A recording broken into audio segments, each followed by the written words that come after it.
Hi guys, James at Rampant Lion Reviews again for you today with another beer review. For this one we have a collaboration beer that I think is going to be interesting for two main reasons. One, this is going to be my first ever Faroese beer review, my first review from the Faroe Islands, and it's a collaboration with a Danish brewery who I haven't had anything from in about 2.5 years, but I really enjoyed the last beers that I had from these guys.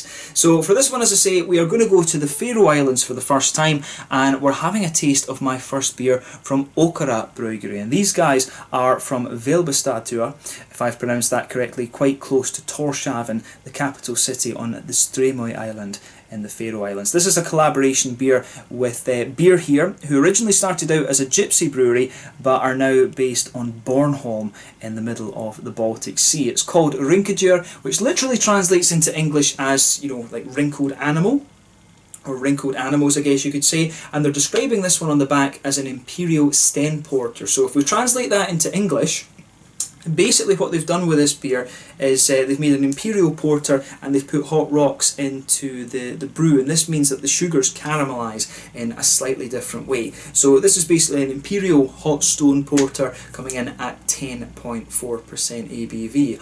So I think this will be a really interesting beer for all the reasons that I've mentioned, and I hope that you guys enjoy my take on this one. I'm really excited to review my first beer from the Faroe Islands as well, because that's a country I've always been very curious about. Actually, one of my course mates in Aberdeen when I studied chemistry, Miriam, she was from the Faroe Islands, and of course there's the metal band Tejn as well. I really love my folk metal, and Tejn are one of my favourite bands, so I'd love to get up there and try some of the craft beers and also see Tejn play live at one of the festivals or something like that. So maybe something to do in the future. It's a little bit expensive to fly there, but definitely something that I'm keeping in mind to do at some point in the future. So really looking forward to trying this beer, and I hope that you guys enjoy my take on it as well. So anyway, as is usual with my reviews then, I'll tell you a little bit about both the breweries involved here before we taste the beer. If you want to get straight to the tasting, just fast forward. All the usual links are in the description below. That's the brewery websites, the link to my other reviews that I've done from Beer Here before, and my future reviews that hopefully I can do from Okkara Bryggjarí. Very first time I'm encountering them, as I said.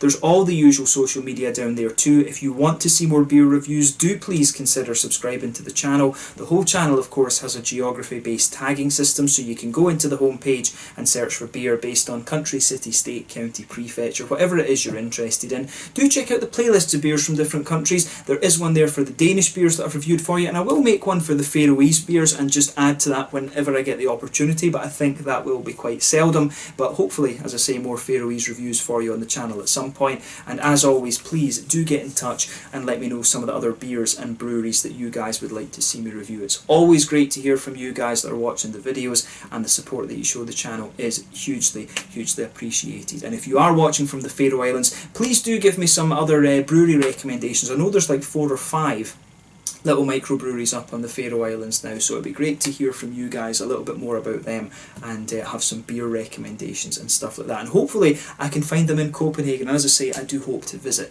the Faroe Islands at some point in the future. So anyway, on to my brewery notes then, to tell you a little bit about Okkara then. So Okkara were founded back in 2010, and they're based in a little place called Reittausblogi on the southwest coast of the island of Streymoy in the Faroe Islands. It's about 7 or 8 kilometres away apparently from Tórshavn, which is the capital city. So the company CEO is Peter Pettersson, and he's known locally as Peter Ull, and the word Okkara that they use for the brewery's name in Faroese means ours. And the thing with the Faroese language, it is a little bit, it's closer to Danish than Greenlandic is. I did my first Greenlandic beer review recently, and their language is very sort of tribal, basically. It's all the Inuits, and it's a native language, if you like. I don't know how to describe that exactly, but the Faroese language is a little bit more kind of European rooted, if you could say that. But apparently this brewery found it really quite hard in the early days, because they were trying to build up awareness of craft beer on the island. Many of their first beers that they did were very bitter, and people just didn't really take to them.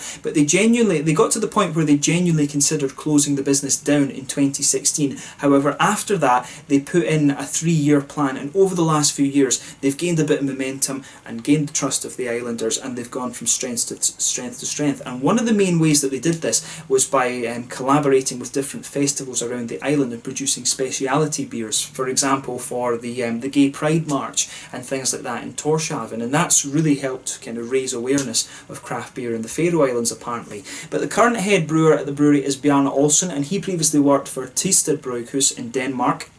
And they've also got Peter Clemenson there as well, of the Limfjords Porter fame, and he serves as one of the directors on the board along with Peter Pettersson. But today they're producing in the region of 500,000 litres of beer per year, and they've got a mix of kind of mainstream sort of lagery type beers, some seasonal beers as well, and also the more kind of speciality beers. And they produce a cider actually too, which is quite interesting. But as of December 2019, when I'm filming this review for you, they've produced around 40 different types of beer according to Untappd, and this was the first one that I ever saw, and I looked at it and I looked at Okkara, put it in my phone, and it said the Faroe Islands. I was like, right, need to try this beer and get my first Faroese review on the channel for you. So yeah, that was all the information I was really able to find out about the brewery. From what I gather, they do have a few different locations around the Faroe Islands, I think just bars and stuff like this, but you can go down to the brewery and visit them for tours and things like that. Hopefully that's something I can do when I make it to the Faroe Islands. I need to figure out exactly when that's going to be, but these guys are widely regarded as a very good craft brewery from the Faroe Islands, and hopefully over the next few years they can raise their profile a little bit, because the Faroe Islands it's supposed to be a very beautiful place. I guess it's quite similar to the likes of Orkney and Shetland that we have in Scotland.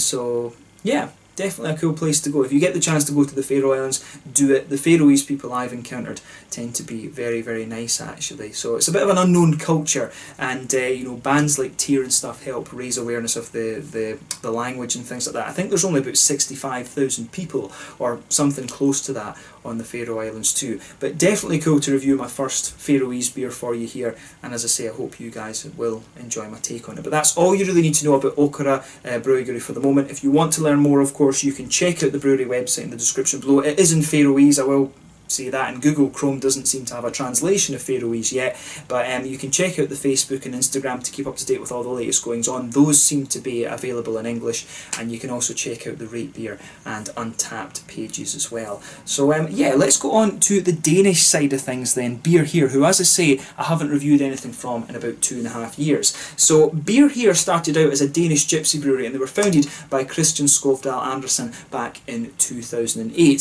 So he'd been homebrewing for over 15 years, and he previously worked at Ølfabrikken before starting his own company Beer Here. So by trade he was a programmer, and he and his friend Martin Larsen established Ølfabrikken back in 2004 as a side business to their programming activities, and it really just took off. So he left his programming activities to fully establish Beer Here, and he states quite firmly that he doesn't like the business side of things, like having employees and stuff like this. So this was the reason why he initially chose to go down the route of being a gypsy brewer. So apparently his favourite hop is Nelson Sauvin, because it has, you know, the American fruitiness and also the European spicy character, and he's particularly interested as well in low alcohol beers. And a lot of the beers that they were producing initially were produced at Okkara Bryggjarí in Aalborg on Øland. Aalborg, if I remember correctly, is a way up in the it's kind of in the sort of middle of Øland, if I remember correctly. But he also produced a number of beers at the Proefbrouwerij in Lokristigheefte in Ghent in Belgium, and he was also involved with the Bierwerk project in South Africa as well. So quite an active gypsy brewer actually, and you know, gypsy brewing really started off in Denmark with the likes of Mikkeller and then Toul and things like that as well. But they do now have their own brewery in Tejn in the northwest of Bornholm, which is that little Danish island right in the middle of the Baltic Sea, and they opened this up in 2015, and they brew their beers there in 1,500 litre batches. They also now have the Pennylund beer brand, which focuses on sour beers and barrel aging, and as of December 2019, when I'm filming this review for you, they've produced 160 different types of beers. My favourite beer that I had from Beer Here probably was the Karma Citra. That's one of the best brown ales that you're going to come across, in my opinion. I guess probably you have to call it an Imperial Brown. But I've also had a black IPA from them as well, which was a really, really quite nice beer actually. But you know, I've not seen Beer Here in quite a little while. This was the first beer that I came across in Copenhagen for quite some time, so I wonder if most of the beer here stuff is kind of staying on Bornholm at the moment, but I'll keep an eye out for them and see if I can review another beer of theirs at some point in the fairly near future, because they are a very good brewery, but they don't get out there all that much as far as I've seen. So yeah, if you get the chance to try some of the beer here beers, I highly recommend the Karma Citra. That's the best beer. That's one of the best brown ales I've ever tried, actually, and they've got a few other things too. So hopefully I can try sort of a regular West Coast IPA. I know they've done a few hazy things recently as well. And to try some of their sour beers would also be really interesting too. But if you want to learn more about beer here, you can check out the brewery website in the description below. You can follow them on Facebook and Instagram, as I mentioned. That'll keep you up to date with all the latest goings on, and you can check out all the different beers that they've done on Rate Beer and Untappd as well. So yeah, that's all for the brewery histories. Let's get on and actually have a taste of this beer itself then. So I'll just let you have a little look at the artwork here before we open this one up. As you can see, the artwork on this one is a little bit more reminiscent of beer here. You can see the beer here symbol there on the side of it. The Okkara symbol is on the back. If I let the camera, it's probably better to show you on the bottle cap, to be honest with you. As you can see, bottle cap there, and yeah, it has at the bottom there, you can see Faroe Islands in Faroese. But yeah, a really nicely presented beer, this one. As I mentioned to you, this one is a 10.4% Imperial Porter that they've added kind of hot stones to you know, to basically give a greater caramelization of the sugar. So an Imperial Porter at 10.4%, this one. So one of the stronger Imperial Porters that I've come across, but a really nicely presented beer. Rynkedyr literally means the wrinkled animal, essentially. So without further ado, let's get this guy out and we'll get on with the tasting. My first ever Faroese beer tasting for you here on Rampant Lion Reviews. So yeah, be keeping that bottle cap for my collection, of course. Let's stick it up there. But yeah, let's get it out and into the glass. And I'll tell you something, when you open this beer up, you can really smell some absolutely beautiful brown sugars. And I've had this beer for about maybe a year or so, because when I bought it, I really struggled to find information on Okkara. So I finally managed to find a few blog posts and things that had enough information to put together some brewery notes, and I could film this beer for you. So here we are.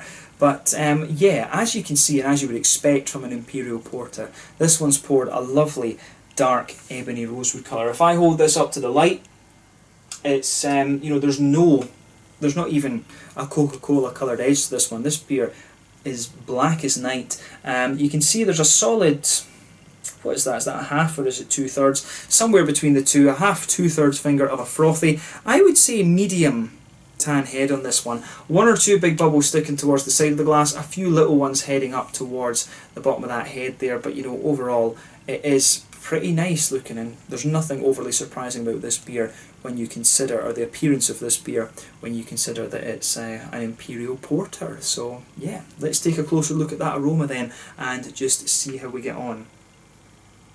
Oh, that's really interesting. I mean, you can really smell the difference in the brown sugars there. This beer to me actually does smell like rocks, basically. That's really unusual.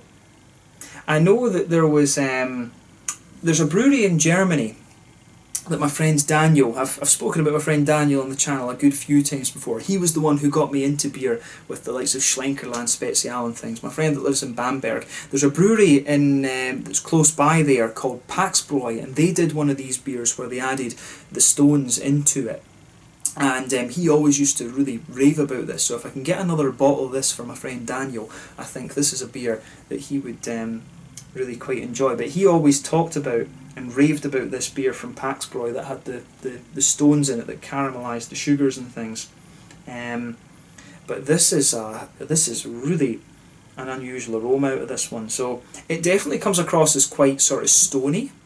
It almost comes across as a little bit kind of spirit-like as well, which is quite interesting. The aroma of this, if you smell this, it smells like very infused, and it comes across as if it could be like barrel-aged or something, but it's more instead of having wood, like this, the wood, the oaky, vanilla type notes that you get are replaced by stone. It's so strange actually, but it somehow works.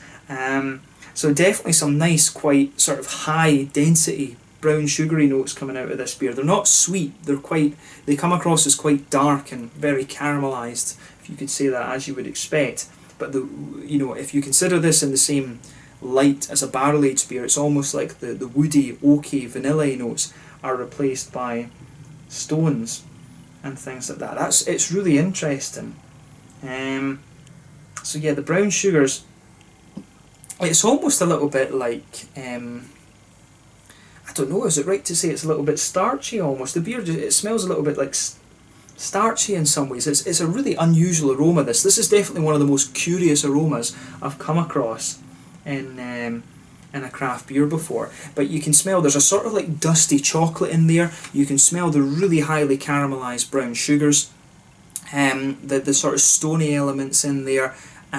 This is a really difficult beer to describe in terms of its aroma. It's almost like, what could it remind me of? Like rice pudding or potatoes or something. It's a very sort of smooth aroma. It's not bready. It's the stones that are really giving it. It just has this really unusual kind of stony character to it. This is one of the, it's very rare that I come across an aroma that I can't describe for you properly. But this is so unique that I don't think you're going to find anything like this. So yeah, just if you get the chance to try this beer, try it for yourself. It comes across as quite, the stony elements there.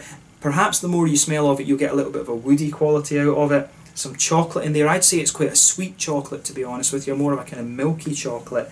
And you've also got those nice, very, very thick brown sugars. They're not toasty, they just come across as very, very thick, if that makes sense.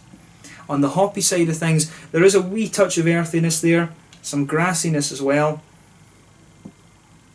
And on the fruity side of things, it's a little bit sort of, there's a wee touch of a kind of figgy note to it, and maybe some kind of candied red fruit character to it as well. What I would say about this is, as I said, it comes across as a very infused aroma, but the woody notes that you would normally get from like barrel aging or something, they seem to be really replaced with this kind of stony quality, which I quite like actually. So yeah, take a little bit of time and enjoy the aroma of this one, because it is very, very unusual, I have to say. I don't think you're going to come across anything quite like this unless you try the Paxbräu beer from Germany. But otherwise, if you have come across some of these stone porters, I'd be interested to hear what ones, because it'd be cool to review more of them and learn a little bit more about this style, of course. But yeah, let's have a taste of this one then and see how it got. And this one is the Rynkedyr, the wrinkly animal, from Okkara Bryggjarí, just outside of Tórshavn on the Faroe Islands. My first ever Faroese beer, and beer here who are now based in Bornholm in Denmark. The reference of this, of course, is a little bit, to the fact that the guys who brewed it are a little bit old, from what I gather. But a 10.4% Stone Porter, half Faroese, half Danish. Let's get stuck in. Slange, skål.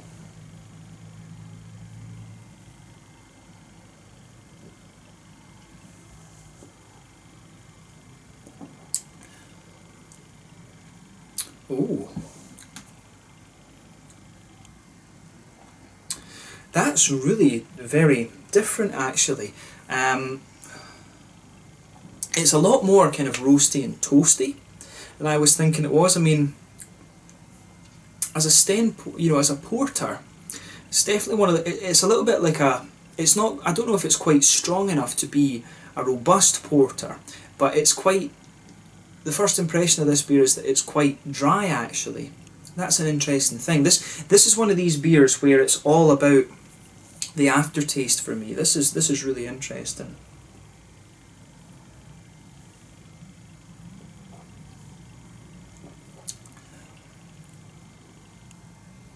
Yeah, it's a very, as I say, the sort of the aroma that you get out of this one is very kind of similar to the flavour. It's kind of what you would expect. It's got a very, you can feel the roasty black malt sort of forming the baseline of this beer, and it gets very dry the further you go into the aftertaste. But the the sort of where you would expect a kind of roasty, toasty,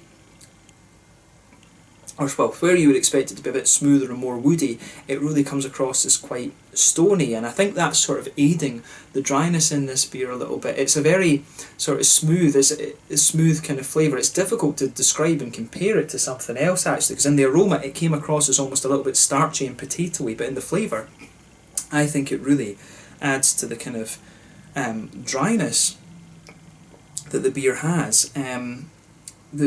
The brown sugars come out really interestingly as well. They're not quite as prominent and as sweet as I thought. The brown sugars come out as being a little bit darker and things too. This is a really, really unusual beer actually. If you get the chance to try this, try it simply for the novelty factor, because it's really strange compared to what I've reviewed before. It's good though, don't get me wrong on that.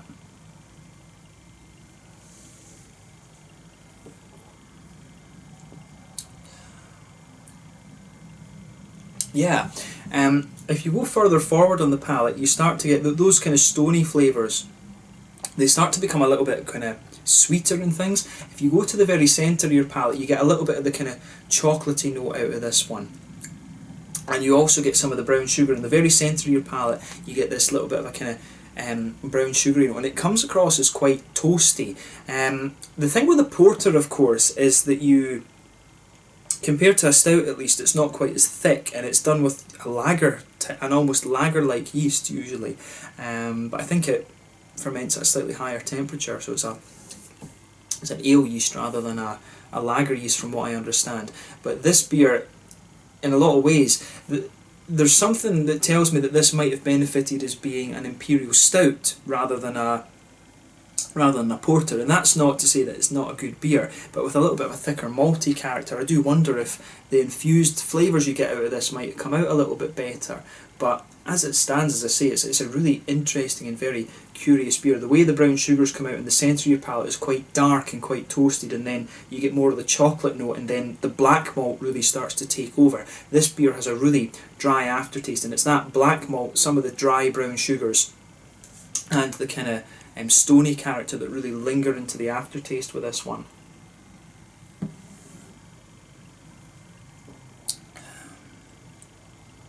Yeah, this is one of these beers that really is all about the aftertaste.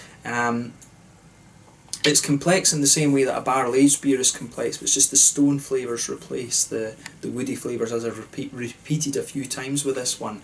On the hoppy side of things then, back corners of the palate you've got a really quite dark and strong earthiness. I wonder if there is a little bit of like Fugel in here, or something like that. It's not quite ashy right enough. It might be like Summit or something, but the earthiness you get in the back corners of the palate is almost like very roasty and black, but as you move further forward along the side of the palate, you can feel it just smoothening out a little bit.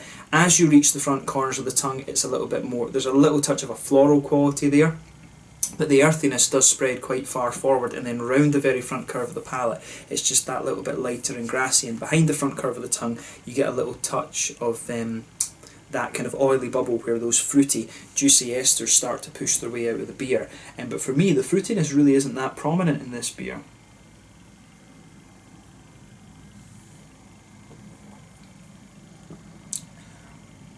Yeah, when you take this one in, it's quite sort of juicy and figgy, and then you can feel on the front of your palate there, with that oily bubble, it rolls out, and then it starts to evolve to be a little bit more like a slightly black curranty or a candied red fruit sort of flavour. But then you get the dryness pushing its way out the middle of the palate, and the stony flavours coming out of this one. It's really all about the aftertaste, this beer, but this is quite a dry imperial porter compared to a number of the other ones that I've had. I don't know if you could describe this as a robust porter, because I think a robust porter has to have coffee in it, if I remember correctly, but it's, you know, if you had coffee porters and coffee stouts and things like that, it's got some of the smoothness that you would expect to those, but it's got a little bit of the kind of infused flavours you'd expect of a barrel-aged beer as well. It's just the wood is being replaced by sort of these interesting kind of stony flavours actually.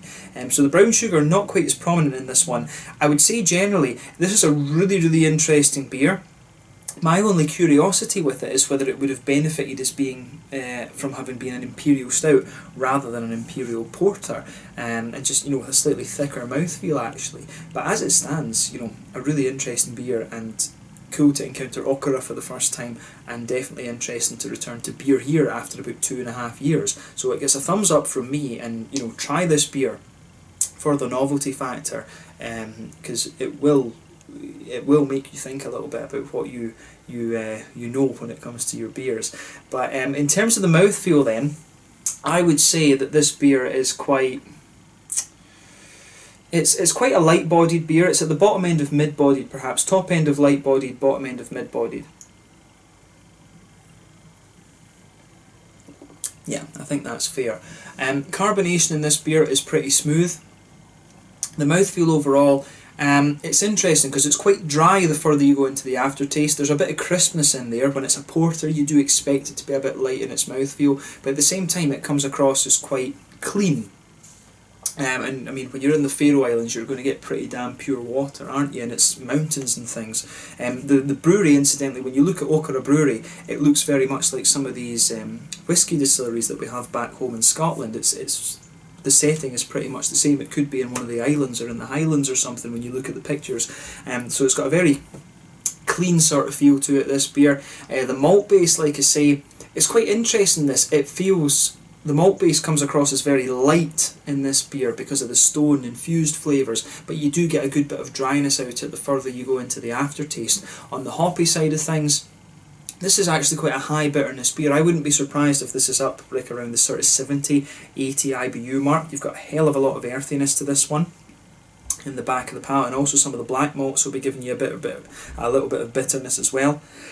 Pardon me. And you've also got some nice fruity qualities to this one as well, but this is quite a dry beer and quite a smooth beer at the same time. Definitely different to anything else I've reviewed for you here on the channel, and that's what makes it such an interesting review, along with the fact it's a Danish brewery I've not tried in a while, and it's my first ever Faroese beer. So yeah, I think this has been a little bit of a longer review, so we'll leave it at that. But you know, a really interesting beer, this one, that you need to try for yourself, because it's really difficult to compare this to anything else that I've ever had. So this one is the Rynkedyr from Okkara Bryggjarí in the Faroe Islands, and beer here on Bornholm, which is an island belonging to Denmark in the Baltic Sea. An Imperial Stone Porter, the Rynkedyr, coming in at 10.4% AVB. Really unusual, but definitely an interesting one to review for you here on the channel. So yeah, let's leave it at that. Once again, thank you for watching my beer reviews. Until the next time, please like, subscribe, share, all the usual YouTube stuff. Check out my social media. Let me know your own thoughts on this beer in the comment section below. Let me know what your favourite beers are, both from Okkara and from beer here. Hopefully I can return to both of these breweries at some point in the near future, and do give me some other Faroese beer recommendations too. But yeah, let's leave it at that, and I will catch you guys very soon. Thank you again for watching, and I'll see you tomorrow with the next beer review. Slàinte, skål. Make sure you check out Okkara and beer here if you get the chance. Skål.